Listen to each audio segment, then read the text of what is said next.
morning, guys. Yan, kalabaw talaga bumubuo. Yan, naghahanap ng magandang view. Ayan, bababa tayo sa may ilog ng konti. Ayan, o, diba? Kita mo puro halaman, ilog. Ayan, napakaganda. Napaka-relaxing siya pag gising mo sa umaga na. Pero yung makikita mo, yung paligid mo, may mga hamog-hamog pa, tapos sunod ng ibon. Napakaganda. Napakasarap sa pakiramdam. Yan yung sa baba ng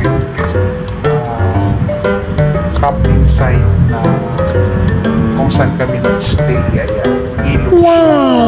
Tapos may mga floating cottage din. Ayan, diba? May namama. Sarap sa kanila.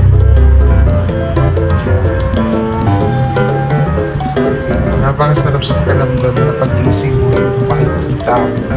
Hindi yung kapitbahay mo, diba? At least yan magkabangga sa umaga. Ayan.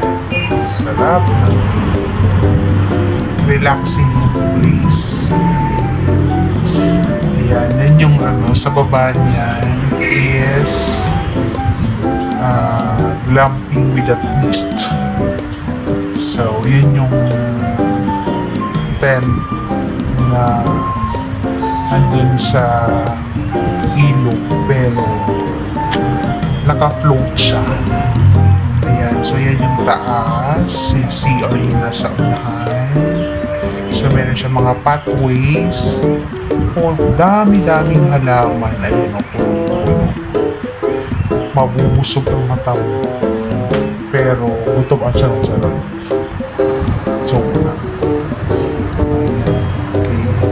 Nagsasawang na doon sa paligid. Ayan, napakaganda. Relaxing siya. Ayan, may paduyat-duyat.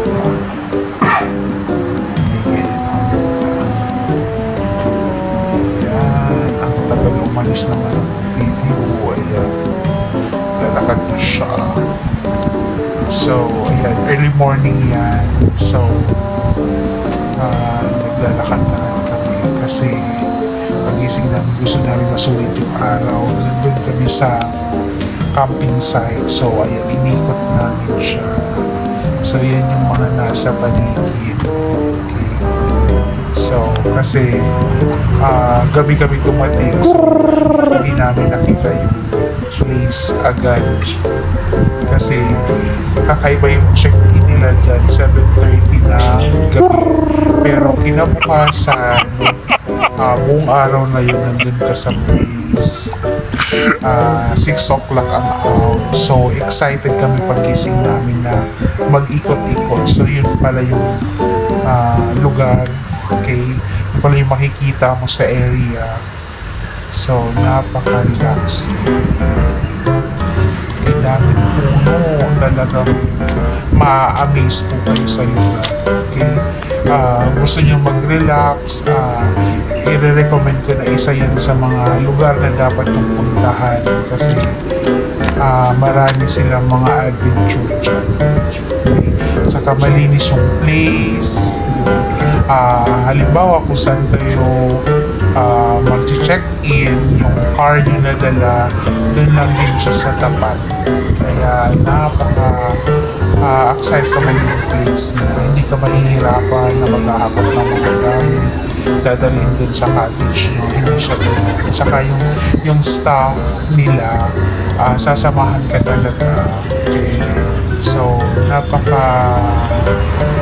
maayos nilang assist ng mga customer.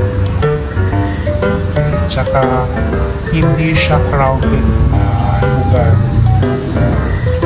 So nandun nga kami, ilan lang dyan yung mga ibang cottages. So yung mga tent wala siyang laman. Kasi unang-una weekdays kami pumunta. wala masyadong maraming tao. Saka mapapagod ka sa kakaikot sa lawak ng area nila.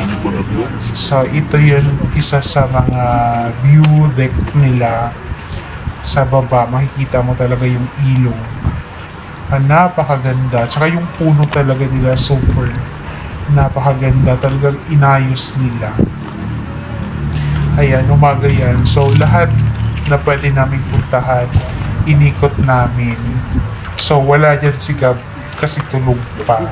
So kami lang dyan, nag-iikot-ikot.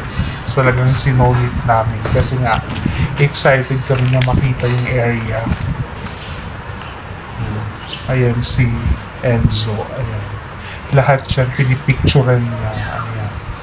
Ayan si Mox, ayan. So, na-enjoy talaga namin yung place. Amazing view talaga yung nila, place nila. Napakaganda. So, ayan. So, maglalakad-lakad muna kami. Ayan, napakaganda ng place na yan. So, nasa view deck kami. So, sa baba niyan, makikita mo yung river swing. Okay, so mamaya try po namin yun. Okay, tapos makikita mo rin yung floating pool. Dyan din magkakayak. Tapos makikita mo rin yung floating bridge dyan sa baba. So mamaya pupuntahan po natin siya. Mag-i-explore po tayo. Yan. So, di ba? Iyamanin ang kanilang mga upuan. Pwede ka mag-sunbathing dyan. Napaka-relaxing. Saka napakalawak ng area nila. So, ito yung part na makikita mo yung infinity pool. Napakaganda. Saka napakalinaw ng tubig. Tapos yung sa baba ng infinity pool ay meron siya, nandun yung river na kung saan pwede kang magkayak. Tapos malalim yung pool nila, tsaka napakalinis. So wala pang tao kasi nga umagang-umaga yan, so naglalakad-lakad kami kaya wala pang naliligo. Pero napakalawak ng area. Tapos ang daming puno ng mangga. Pwede kang manguha. Ayan. So, napakaganda. So, ayan, may saying ni Martin Luther King. So, ayan. So, wala si Gab dyan. So, kami lang.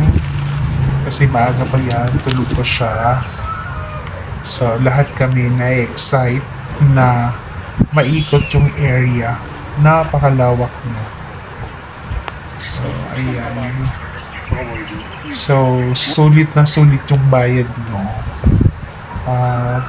Medyo pricey siya, pero okay lang. Di mo siya panghihinayangan. Kasi maganda naman. Ayan. So, marami kang mapupuntahang area. Meron din silang mga animals dyan. Kita mo.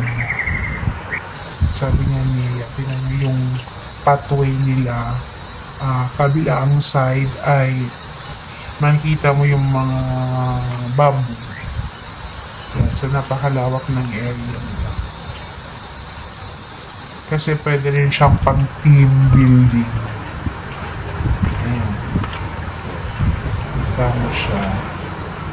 So, isa yan sa mga cottage na nandun sa area. So, hindi lahat ng cottage meron siyang tao. Ayan. So, lakad-lakad para matanggal yung taba. So, malawak. Super lawak. So, ito yung area na malapit sa